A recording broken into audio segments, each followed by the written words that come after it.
Solo Leveling adalah salah satu manhwa atau komik Korea yang paling populer saat ini yang mengisahkan tentang Sung Jinwoo, seorang hunter pemburu yang awalnya lemah dan menjadi kuat setelah mendapatkan sistem leveling yang unik. Nah, di sisi lain hunter adalah orang-orang yang memiliki kemampuan magis dan bertugas untuk memasuki dungeon yang muncul di seluruh dunia, membunuh monster makhluk yang ada di dalamnya, dan menutup gerbang tersebut. Nah, mungkin bagi kalian yang hanya menonton animenya saja tidak tahu asal-muasal dari kemampuan hunter ini. Karena itu, pada pembahasan kali ini kita akan membahas tentang hunter di Solo Leveling serta perkembangan kemampuan Sung Jinwoo setelah arc Pulau Jeju atau setelah season 2. Sebelum kalian melanjutkan video ini, ada bagusnya jika kalian klik tombol subscribe dan nyalakan notifikasinya agar kalian mendapat info terbaru dari video kami.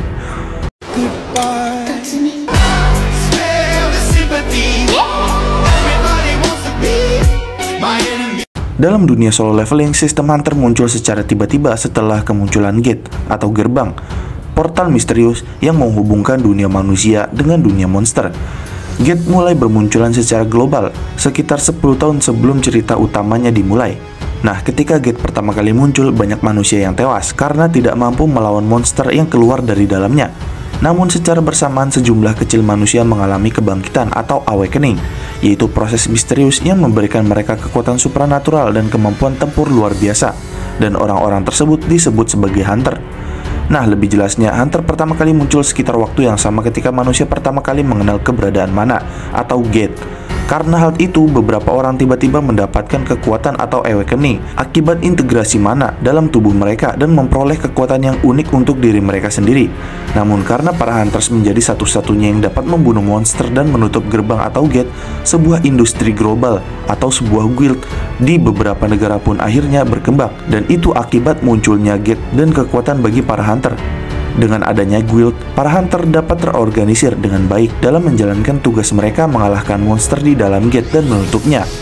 Selain itu, untuk diakui secara resmi sebagai hunter, individu yang mendapatkan kekuatan atau awakening harus mendapatkan lisensi hunter dari asosiasi pemburu atau asosiasi hunter di negara masing-masing.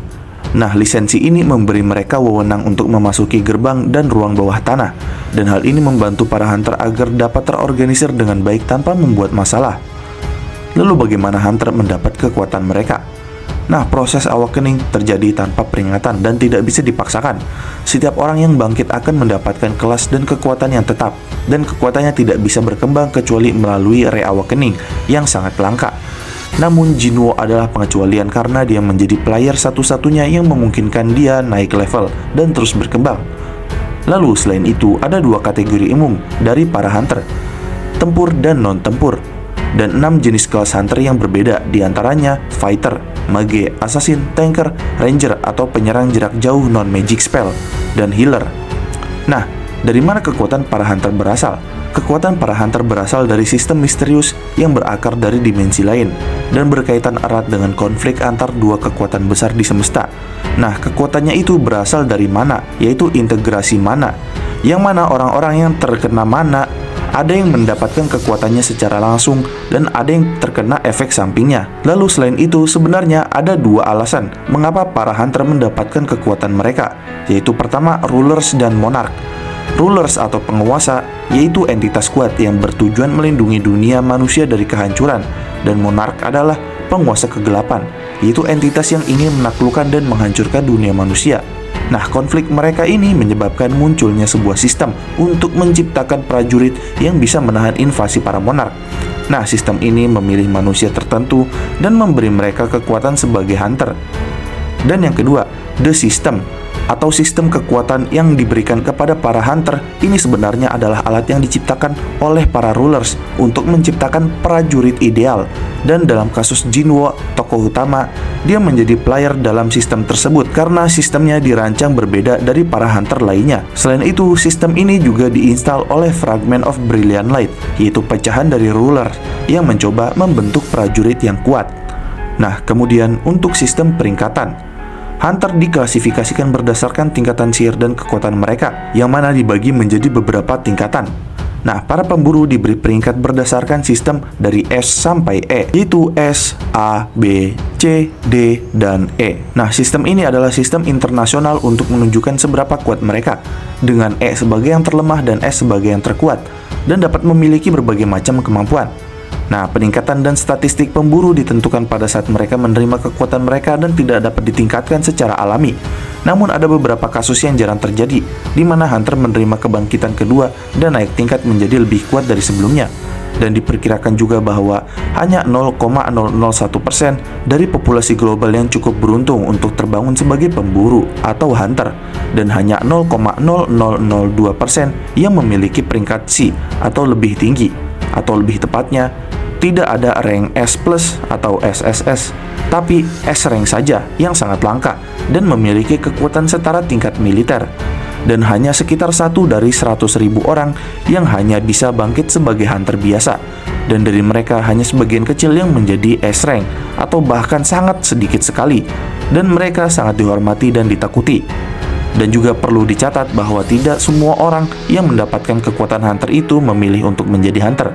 Karena dengan kekuatan hunter tersebut juga ada beberapa orang yang memilih untuk mengejar mata pencaharian mereka sebagai sipil biasa. Lalu terlepas dari peringkatan kekuatan hunter, sistem kekuatan para hunter di sini berbeda dengan sistem dari sang karakter utama, yang mana sistem kekuatan dari para hunter yang dipakai itu murni dari keberuntungan saat mendapatkan kekuatan dan pelatihan mereka, dan itu juga tanpa menggunakan sistem level seperti halnya Sung Jinwo. Dan untuk Sung Jinwo, dia mendapatkan sistem level karena sistem tersebut diciptakan sendiri oleh sang Shadow Monarch dan juga Rulers untuk sebuah tes membantu perkembangan Sung Jinwo agar lebih cepat dan lebih pantas menjadi Shadow Monarch. Nah, berbicara mengenai kekuatan Sung Jinwo, setelah arc Pulau Jeju di season 2 kemarin, perkembangan Sung Jinwo pun mulai berkembang pesat. Setelah menghancurkan ribuan pasukan semut dan mengalahkan Raja Semut, Jinwo tak hanya mendapatkan bala tentara bayangannya saja, yang bahkan sangat kuat seperti Beru. Namun dia juga mendapatkan sangat banyak EXP yang membantunya untuk naik level dan menambah kemampuannya yang bahkan jauh melebihi hunter tingkat nasional. Terlebih lagi setelah itu, Jinwo pun juga melanjutkan perburuannya pada Dungeon Red Gate, sehingga hal itu juga membuatnya terus naik level dan menambah pasukan bayangannya, sehingga memiliki lebih banyak lagi dari saat setelah menyelesaikan pertarungan di Pulau Jeju. Dan dengan kekuatan tersebut, bahkan Sung Jinwo dapat menggunakan kemampuan telekinesis dan kemampuan strength yang sangat kuat, yang semakin diperkuat lagi dari sebelumnya, berkat kenaikan level dari Pulau Jeju dan Red Gate setelahnya. Dan dengan itu Sung Jinwo dapat melawan para pasukan High Orc dengan sangat brutal dan dengan mudahnya hanya dengan tangan kosong saat menyelamatkan adiknya pada chapter 120. Dan juga perkembangan Jinwo pun akan terus seperti itu, yaitu membantu para hunters di dalam gate mendapatkan EXP dan mendapatkan prajurit bayangan baru, hingga akhirnya Sung Jinwo pun melakukan pembalasan dendam terhadap patung-patung yang pernah melukainya di awal cerita, dan perlahan mengetahui kebenaran dari kemampuannya yang sebenarnya, sehingga membuatnya bertarung melawan sang Rulers yang telah membuat sistem untuknya atas perintah Ashborn, sang Shadow Monarch. Dan dengan pertarungannya tersebut melawan Rulers atau ujian spesifik kelas dari sang Shadow Monarch dan Rulers untuk Jinwo, Jinwo pun berhasil menyelesaikan quest tersebut. Dengan itu akhirnya Jinwo pun membuka ingatan sang Shadow Monarch Ashborn saat pertarungannya antara Shadow Monarchs versus Rulers dan Monarch lainnya yang mengkhianati Ashborn. Saat perjalanan Jinwo mendapatkan ingatan Ashborn, dirinya pun mendapatkan jantung hitam setelah melihat ingatan Ashborn yang mengalahkan Demon Monarch Baran. Dan dengan jantung hitam tersebut, kemampuan mana sihir Sung Jinwo pun bertambah pesat. Dan bahkan setelahnya Jinwo berhasil mengambil alih sistem kemampuannya dari tangan sang pembuatnya, yaitu sang Rulers, dan mengabdi kepada Ashborn. Dan hal ini terjadi karena sang Rulers tidak setuju kalau Sung Jinwo lah yang menjadi sang Shadow Monarch, bukannya Ashborn. Sehingga karena Ashborn tidak jadi mengambil alih tubuh Jinwo, Ashborn pun akhirnya memberikan tahtanya sebagai sang Shadow Monarch kepada Jinwo dan memberikan kekuatan dahsyat kepadanya, sehingga Jinwo pun bisa mengambil alih sistem yang telah dibuat oleh sang Rulers, sang pengendali patung.